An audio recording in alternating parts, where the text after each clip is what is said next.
Hello, hello. Welcome, my beautiful listeners, to our YouTube channel, English Fluency, the podcast. I am so incredibly happy you're spending your time with us today. I'm here with my good friend, and honestly, I've been looking forward to this chat all week. How are you feeling?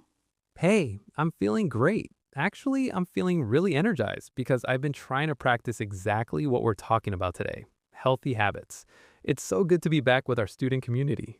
I can tell you've got that healthy glow today. So, look, healthy habits can sound a bit boring, right? Like a lecture from a doctor. But it's really just about how we live. When you think of being healthy, what's the first thing that pops into your head? For me, it's definitely food, nutrition. I always think of our bodies like cars. If you put cheap, bad fuel in a nice car, it's going to break down eventually. We're kind of the same, aren't we? Totally. But the problem is that there's so much confusing advice out there. Eat this, don't eat that. It's exhausting. I personally love the eat the rainbow idea. It's just so simple to follow. Exactly. You don't need a degree to know that a plate with green spinach, red peppers, and orange carrots is better than a plate of beige french fries. It's just about getting those different vitamins in without overthinking it. And I think we have to be realistic too. I'm a big fan of the 80-20 rule. I try to be good and eat whole foods 80% of the time, but that other 20%, that's for my chocolate and my pizza. If I can't have a treat, I'm going to be miserable. Right. Health isn't a punishment. If you're miserable, your mental health suffers, and that's just as important. Speaking of simple things, though, water. Why do we all struggle to drink enough water? Ugh, I know. I get so focused on work that I look up and it's 3 p.m. and I haven't had a single drop. I've started carrying a big reusable bottle everywhere. If it's sitting right there in front of me, I'll drink it.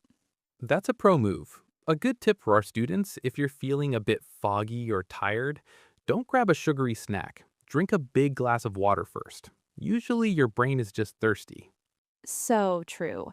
Now, let's talk about the thing we all love but never get enough of: sleep. Mark, are you one of those people who can work on 4 hours of sleep? No way. Honestly, if I don't get my 7 or 8 hours, I'm a disaster.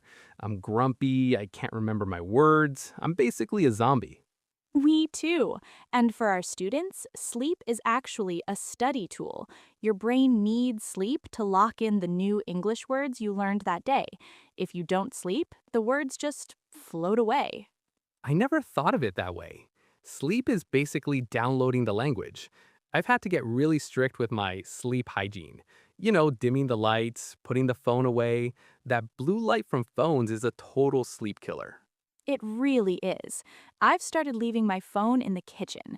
It was hard at first, but now I feel so much more relaxed at night. Okay, let's move on to movement. I noticed we didn't say the gym. Yeah, because the gym isn't for everyone. Some people find it really intimidating or just boring.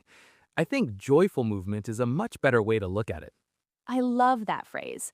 For me, that's just walking my dog or dancing around the living room while I'm waiting for my tea to brew. It doesn't have to be a marathon. Just 15 minutes of moving your body can totally change your mood. For sure, I'm a swimmer. When I'm in the pool, the world just goes quiet. But even just taking the stairs instead of the elevator, it all adds up. We aren't meant to sit in chairs for 10 hours a day. We really aren't. Now, we can't talk about health without talking about the mind. Stress is a huge factor. In 2026, everything feels so fast, you know? It's constant. Notifications, emails, news, it never stops. I've had to start meditating for just 5 minutes a day, just sitting there, breathing, and trying to not think about my to do list. It's hard, but it helps. I'm more of a journaling person. Every morning, I just write down whatever is bothering me. It's like taking the trash out of my head. Once it's on the paper, I don't have to carry it around all day. Taking the trash out, that's a great way to describe it. It clears up space for positive stuff.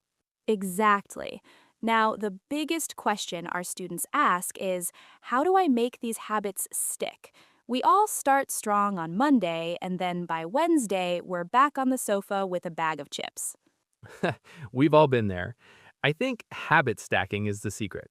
You take something you already do, like brushing your teeth, and you stack a new habit on it.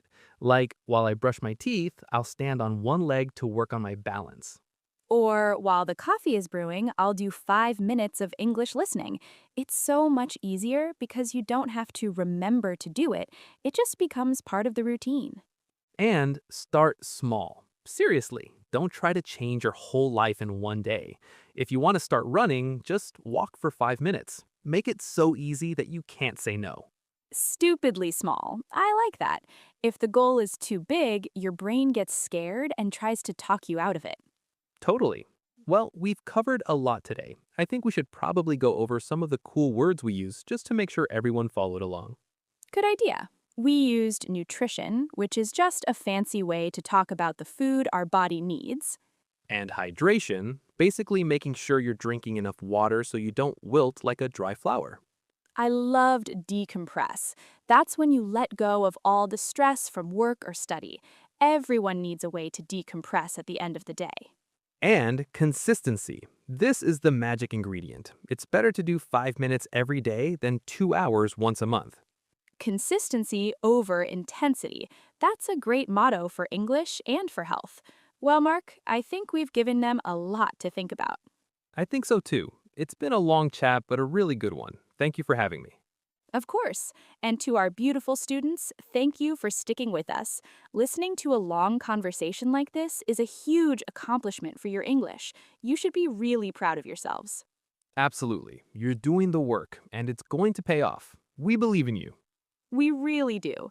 Don't forget to like the video and subscribe to English Fluency, the podcast.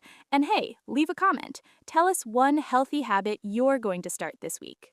I can't wait to read them. Have a wonderful, healthy day, everyone. Bye bye. See you in the next episode.